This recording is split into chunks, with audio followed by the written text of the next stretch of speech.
बिस्मिल्लाहिर्रहमानिर्रहीम। अस्सलाम वालेकुम। मैं हूँ रुबीना यूसुफ। आज हम बनाने जा रहे हैं वनीला आइसक्रीम। तो सबसे पहले आपसे रिक्वेस्ट है कि हमारे चैनल को सब्सक्राइब कीजिए और बेल के आइकन को ज़रूर दबाएं। हमारी वीडियोस को लाइक कीजिए, कमेंट कीजिए और शेयर करना मत भूलिएगा। तो चलिए शुरू करते हैं वनीला आइसक्रीम बनाना, जो कि बहुत ही आसानी से घर पर आप तैयार कर सकते हैं। इसके लिए हमें चाहिए दूध आधा लीटर, चीनी 150 gram, cream 2 packet, vanilla extract 1 teaspoon, cornflour 2 tablespoon. तो सबसे पहले हम पैन में दूध डालकर गरम कर लेंगे, इसे बॉईल आने देंगे। तो हमने 2 टेबल स्पून कॉर्नफ्लोर ले लिया है। इसमें हम थोड़ा सा दूध डाल के इसका एक अच्छा सा पेस्ट बना लेंगे।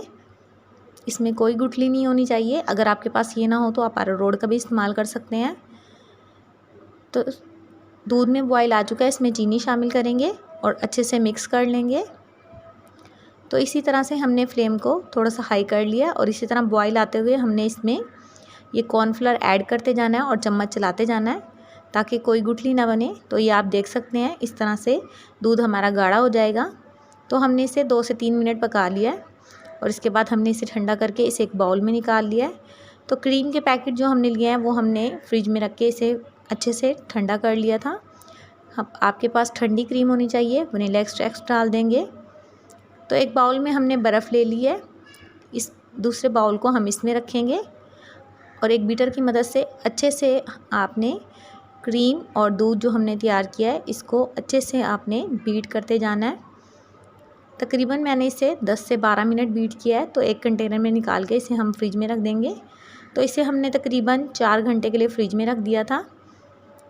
तो अब दोबारा से हम इसे बाउल में निकालेंगे और दोबारा से इसे बीट करेंगे ताकि ये अच्छी सी हमारी क्रीमी जो है वनीला आइसक्रीम तैयार हो। तो दोबारा से हम इसे बीट कर लेंगे जब तक कि इसका क्रीमी टेक्सचर ना हो जाए। तो अच्छे से तकरीबन मैं इसे 5 से 7 मिनट बीट कर लूँगी। तो अब दोबारा से इसी कंटेनर में हम इसे निकाल लेंगे और अच्छे से ढक्कन लगाकर इसे हमने पूरी रात के लिए फ्रिज में रख दिया था। तो ये देखिए कितनी ज़बरदस्त हमारी वनीला आइसक्रीम तैयार हुई है। तो स्कूप को हमने गर्म पानी में डिप कर लिया है ताकि आइसक्रीम जो है वो आसानी से निकल आए। तो ये देखें माशाल्लाह कितनी ज़बरदस्त हमारी वनीला आइसक्रीम तैयार हुई है। तो आप इसे ज़रूर ट्राई कीजिएगा।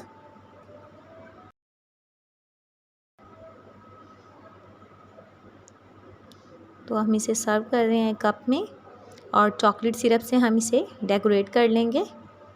आप चाहें तो चॉकलेट से भी इसे डेकोरेट कर सकते हैं।